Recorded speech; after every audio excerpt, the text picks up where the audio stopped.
Salut à toi, c'est Julien, je me présente, j'ai 27 ans, je suis expatrié à Malte et mon métier c'est jouer aux cartes. Donc je suis joueur professionnel de poker depuis maintenant 4-5 ans. Ma spécialité c'est le cash game et je joue tous les jours les tables les plus chères que tu puisses croiser sur le point .fr. Et aujourd'hui j'ai décidé de te faire une vidéo dans les toutes petites limites où je vais t'expliquer un petit peu toutes les problématiques que tu vas rencontrer en cash game, tous les codes qu'ont les joueurs pros. Je vais essayer un petit peu de te les enseigner de façon assez claire, de façon simple, pour que tu puisses un petit peu comprendre toutes les problématiques et comment nous, joueurs professionnels, on réfléchit et comment on essaie justement de s'adapter contre nos adversaires et qui puiser essayer de les exploiter un maximum. En 2021, le poker est encore quelque chose de très rentable si on applique les bonnes méthodes et c'est un petit peu ce que je vais te montrer tout simplement dans cette vidéo. Enjoy et n'hésite pas justement à me faire un retour si ça t'a plu ou pas. Ciao. Là je vais sur-relancer, on peut coller, on peut sur-relancer, on peut faire les deux.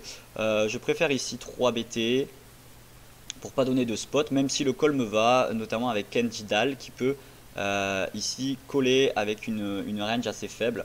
Donc ça peut être intéressant. Sur ce flop je check, pourquoi? Parce que j'ai un 8 qui est petit, maintenant on a double paire à la turn et il y a beaucoup de tirages. C'est-à-dire si mon adversaire a un 9, un valet ou des trèfles, il va avoir des tirages quintes. Donc pour valoriser contre les tirages quintes, je mise cher. D'autant plus que dans ces limites-là, dès que les adversaires ont des tirages, ils les paient. Ils les payent ou ils les paient, on peut dire les deux je pense.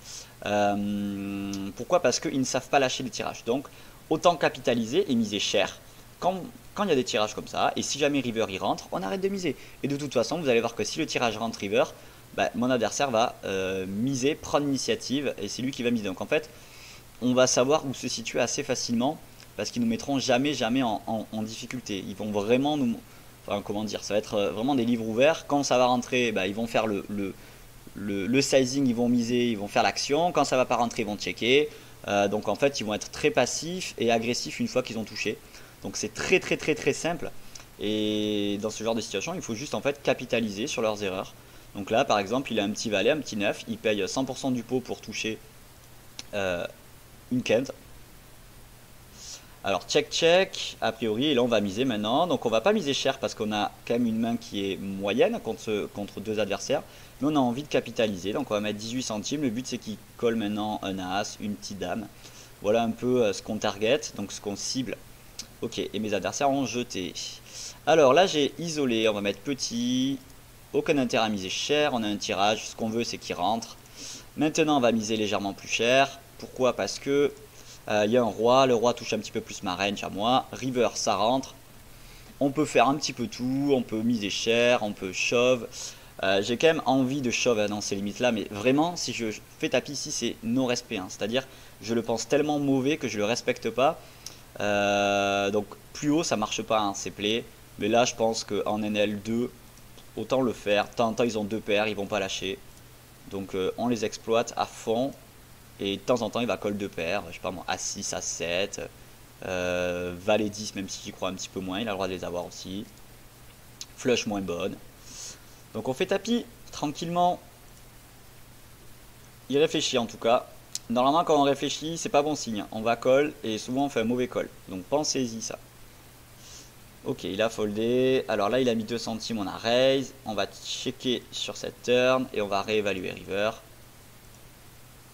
Alors, est-ce qu'on peut faire tapis ici?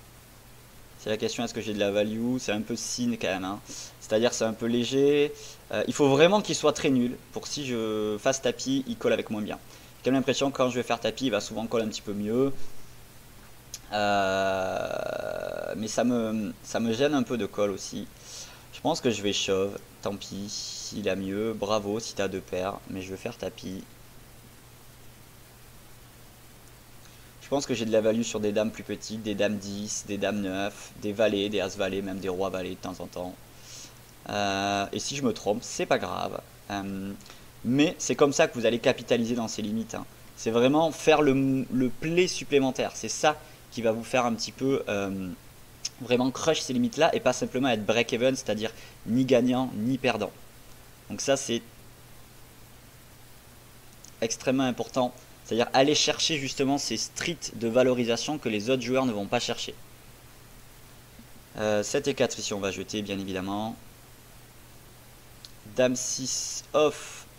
Pareil, dans ces limites là, je vais pas me prendre la tête et je vais folder ma main. On va avoir des situations bien meilleures.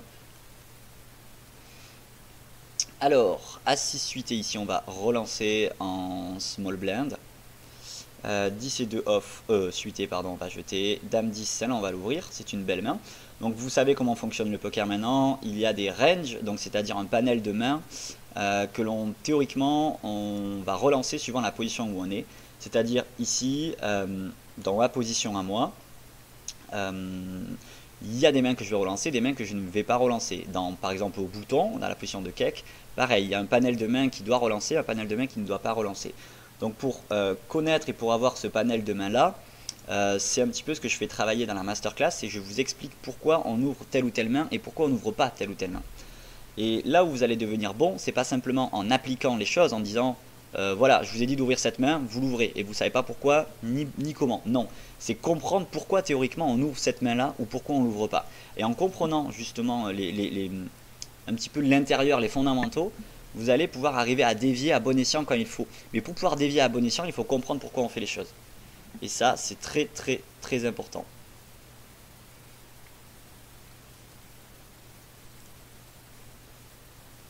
« 8 et 9, on va fold. 7 et 2, on fold. Alors ici, on peut 3BT de temps en temps. Ça me paraît ok, c'est un peu aggro dans ces limites là, on n'est pas obligé de prendre les spots. On a Darren Scam ici qui a un petit stack, donc c'est pas l'idéal, hein, notre play, mais c'est correct. On n'a pas envie de call avec notre main. On sait que les joueurs dans ces limites là, on va pouvoir les exploiter assez facilement et profiter un petit peu de leurs erreurs. Donc on va pas hésiter à prendre certains spots pré-flop.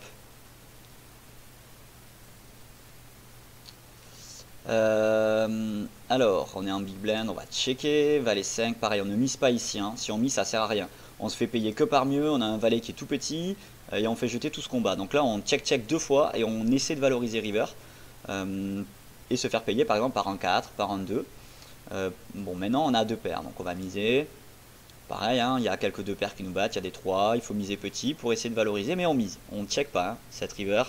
On a de la valorisation, c'est important.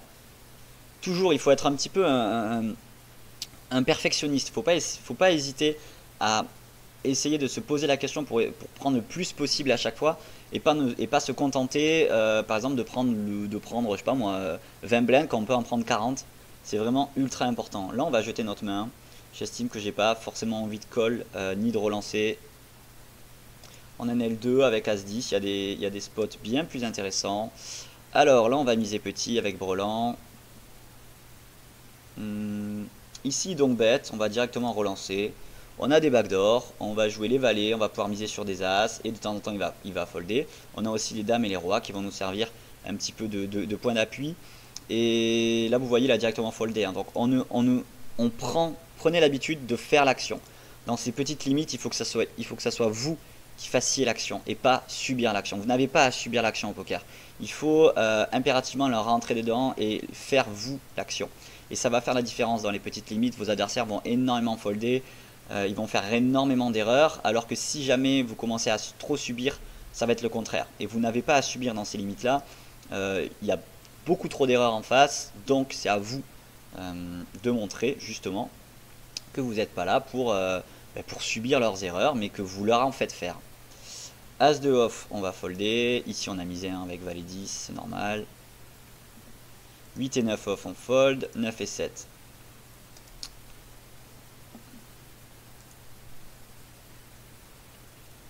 Valet 5 off, on fold. Valet 10 8, je décide de relancer ma main. Alors, on se fait sur-relancer, donc c'est ce qu'on appelle un 3-bet.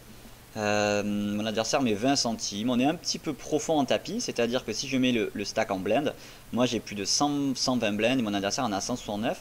Donc on a un risque-reward qui est plutôt bon. C'est-à-dire, ici on va investir 15 centimes et potentiellement, si on touche, on va pouvoir lui prendre pas simplement 100 blends, mais quasiment 120 blends. Donc on a un call qui est assez facile avec notre main. parce que justement le risque reward est vraiment intéressant. Et là sur ce flop là on va bien évidemment folder. Son sizing est très bon, il a misé ici un tiers sur cette texture là, donc ça veut dire que c'est un joueur qui comprend ce qu'il fait. Et c'est intéressant par exemple de lui mettre une petite pastille et de dire ok, ce joueur là il comprend ce qu'il fait, il est pas trop mauvais. Donc là aussi il faut, quand vous jouez, catégoriser un petit peu les joueurs que vous allez rencontrer. Les joueurs réguliers, ou du moins les joueurs que vous trouvez techniquement plutôt corrects, vous les mettez d'une couleur. Les joueurs que vous trouvez très mauvais, vous les mettez d'une autre couleur, ainsi de suite, etc., etc. Ça vous permet en un coup d'œil de savoir si la table que vous jouez est plutôt bonne ou pas du tout bonne. Et c'est important parce qu'au poker on recroise souvent les mêmes joueurs. Donc notez-les, ça va vous faire gagner de l'argent, ça va vous faire gagner du temps. Ça va, pour ceux qui jouent sans tracker par exemple, ou qui n'ont pas trop l'habitude d'utiliser le tracker, ça va vous permettre aussi d'avoir une petite notion de couleur et de savoir un peu qui est qui. Donc là aussi c'est important, sans utiliser forcément de tracker. Là vous voyez que je n'utilise pas, parce que j'estime qu'en NL2 on n'en a pas trop besoin.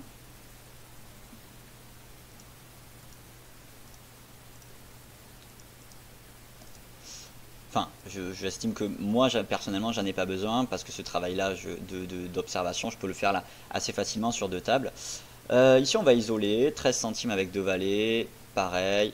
Notre adversaire fait tapis, on colle un, bien évidemment on ne fold jamais deux valets ici. On est en NL2, il est pas KV max, allez tout le monde y va, si vous avez mieux, GG les gars. Et on ne fold pas, bien évidemment, As valet Dame 7, hein, donc ils ont vraiment pas grand chose les messieurs. Et ça tient.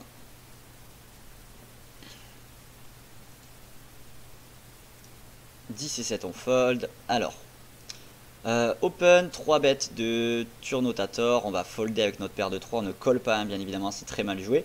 Là, on va payer en bébé parce qu'il a min open. Donc, il a mis 4 centimes simplement. Donc, on a une cote qui est correcte. On a une main qui est moyenne, hein, c'est-à-dire que théoriquement, sa range, c'est-à-dire son panel de mains qu'il ouvre dans cette position-là, est bien supérieur au mien. Souvent, par exemple, il va avoir des As-10, des As-Valet, des As-Dame. Donc typiquement, sur un flop hauteur As, je vais un petit peu me casser les dents avec ma main. Donc c'est pour ça que quand vous faites des top pairs dans ces situations-là, n'hésitez pas à les slow player, à ne pas trop mettre d'argent en jeu, bien évidemment, parce que en face, sur des relances UTG, UTG1, vous allez avoir justement des As et des mains bien meilleures, un petit peu meilleures du moins. Là pareil, sur cet As, je vais pas miser, je vais checker river. Et je vais check call bien évidemment, mais je ne mise pas. J'estime que j'ai trop de value cut. J'ai envie de le laisser bluffer de temps en temps avec des rois X. Par exemple des rois 10, des rois valets.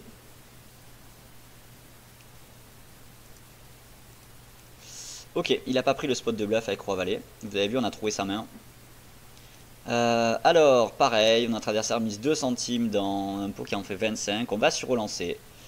On peut pas relancer très cher, pourquoi? Parce que notre adversaire a très peu de stack, donc on est un petit peu, on va dire, on a un peu le couteau sous la gorge, on n'a pas trop de marge de manœuvre, mais j'estime que j'ai quand même des backdoor trèfle et des backdoor quinte, donc je relance, j'ai en plus un avantage de range, et je pense que je vais pouvoir faire coucher assez facilement mes adversaires sur des turns ou des rivers qui vont plutôt avantager mon panel de main à moi. Donc on va voir un petit peu ça, mais je paye pas, hein.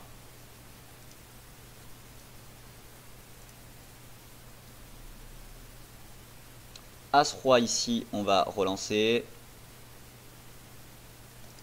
Alors, 2 de pique, on va voir ce que va faire notre adversaire. Donc il a donc bet le flop. Il remet petit, on va call pour bluff river. Et on va faire tapis river, je pense. Ça va dépendre du sizing. S'il fait tapis lui-même, on va folder, hein, bien évidemment. Mais s'il met petit, je vais faire tapis. Je pense qu'il a rien du tout. Et on fait tapis, nous, avec notre main. Donc c'est un petit pot, si on le perd, c'est pas très grave en plus. Ok, donc il fold. Donc là, on a typiquement une exploit pure et dure, où j'ai même pas regardé mes cartes. J'ai juste regardé son sizing, et j'ai vu que ce qu'il a fait, ça n'a aucun sens. Donc, on le bluffe. Alors quand on se lance dans des bluffs comme ça, où on a vraiment zéro équité, c'est pas ce que je vous conseille de faire. C'est des choses que j'arrive à faire bien évidemment par expérience. Il faut bien calibrer ses sizing, donc c'est-à-dire sa taille de mise. Parce que si jamais vous misez trop cher ou pas assez cher, vous allez lui donner des cotes plus ou moins intéressantes et en fait vous n'allez plus pouvoir accomplir ce que vous avez envie d'accomplir, c'est-à-dire le bluffer. Si vous misez trop cher, au bout d'un moment il y a trop d'argent dans le pot donc il ne fold plus. Si vous misez pas assez cher, bah, il va call parce que bah, il a tout le temps, il est peut-être un petit peu trop curieux ou il a tout le temps une bonne cote pour call. Et ensuite, il faut aussi jouer avec son stack. Là, on a vu qu'il n'était pas KV max, qu'il avait 30-40 blend.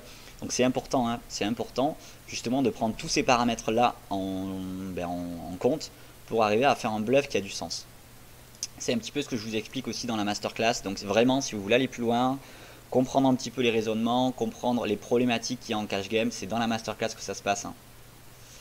Valet 6 off, on fold. Dame 8 suité, on va relancer.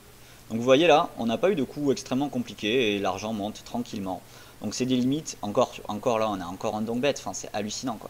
C'est des limites qui sont extrêmement rentables, hein. C'est-à-dire la plupart de nos adversaires font vraiment n'importe quoi. Je vois pas comment, en étant formé un minimum, comment on peut perdre dans ces limites là, il y a zéro excuse. Hein. Roi d'6 si on check, et pareil on a capitalisé avec notre main, donc on a value 2 fois tranquillement. Ils ne sont pas capables de bluffer, ils call muck trop, ça veut dire ils payent.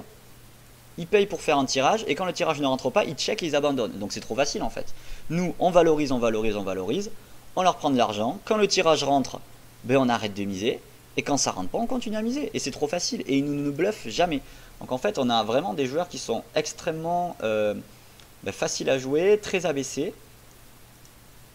Donc profitez-en hein, dans ces limites-là. En 2, en 5, en 10, c'est à peu près les mêmes. Le niveau commence à être meilleur en 10, hein, bien évidemment. Là on va miser petit sur ce flop. Théoriquement on peut checker, mais j'ai pas envie de checker contre ce genre d'adversaire. Je m'en fiche en fait d'être équilibré. Je m'en fiche de jouer on va dire un jeu qui va se rapprocher de la GTO. On est en NL2, ça n'a aucun sens. Hein. Ce qui est intéressant ici c'est juste exploiter au paroxysme nos adversaires. On n'a aucun adversaire qui joue bien ici. Donc le but c'est simplement de perdre le moins possible et de rentabiliser le plus possible. Quand on est dans des situations où on a rentabilisé, c'est tout. Donc on va adopter un style de jeu agressif, on va être tight pré-flop, c'est-à-dire on va relancer les bonnes mains au bon moment, et on va cibler les adversaires les plus faibles. Pareil, ici on va relancer 15 centimes. Là je vais miser avec dame 10 suité. Donc là on met assez cher, hein, 15 centimes, 7 blend à peu près. Pourquoi? Parce qu'on a deux adversaires qui ont limpé.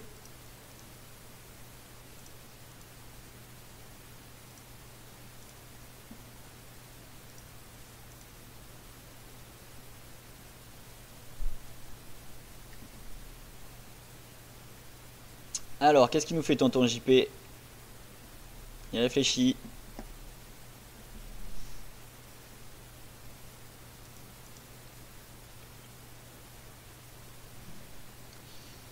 As-9 suité, on va directement jeter. Pourquoi? Parce que par rapport à sa range UTG, on a une main qui est souvent dominée. On peut soit 3BT, soit folder. Ça n'a aucun sens de 3BT. Pourquoi? Parce qu'on est trop deep en stack, c'est-à-dire on est trop profond. Moi j'ai 350 blinds, lui il en a 200. On va se mettre dans des situations qui n'ont pas forcément de sens dans ces limites-là, parce qu'on a des coups, on les a vus, bien plus simples à jouer. Et c'est vraiment sur ces coups-là qu'on va se focaliser. Et c'est là où l'argent va arriver. Donc des fois vous me voyez mettre x5, x6. Je vous conseille de mettre plutôt x6 dans ces limites-là. Moi de temps en temps je mets x5 par habitude, mais clairement le x6 a plus de sens. Pour les raisons que l'on a évoquées au début de la vidéo. Ici je vais check fold, je vais abandonner ma main. C'est la première fois que vous me voyez faire ça là, depuis le début de la vidéo. J'estime que j'ai pas du tout envie de bluffer ma main. Qu'il a souvent une main qui est légèrement meilleure et que j'ai très peu d'équité. Bon là on rentre notre équité river, mais j'aurais eu tendance sinon à abandonner. Donc là on va miser en valorisation, faire payer un 9 ou un 7. Ok, on va pas tarder, terminer cette première partie, j'espère qu'elle vous a plu. Donc je vais mettre sur pause et je vais faire une petite conclusion.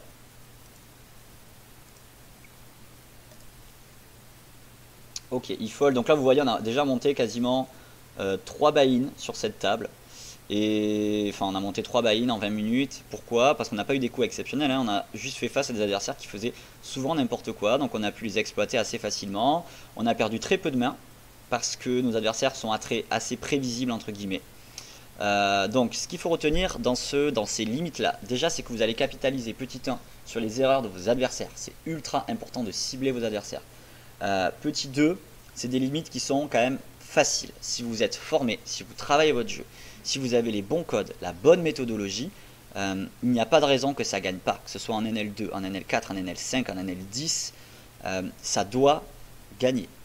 Seconde chose, c'est que n'ayez pas peur d'exploiter vos adversaires et n'ayez pas peur de ne pas trop les respecter. Vous voyez, j'ai fait par exemple 1 ou 2 bluffs, j'ai isolé des adversaires avec peut-être dans des situations qui vous paraissent un petit peu, on va dire, un petit peu grossières, où on se dit mais c'est pas possible, ça va pas passer ça. Bah si, ça passe. Parce qu'en face, les joueurs s'adaptent très mal et ils vont avoir des patterns, c'est-à-dire ils vont avoir des petits codes où on va pouvoir les lire assez facilement. Ils vont faire toujours les mêmes erreurs. Donc capitalisez sur ces erreurs-là. Pour capitaliser sur les erreurs de vos adversaires, prenez des notes. Quand vous remarquez des choses, notez-le, mettez des petites couleurs, mettez des petites pastilles, c'est important. Troisième chose, jouez un jeu pré-flop qui va être plutôt tight, donc qui va être serré.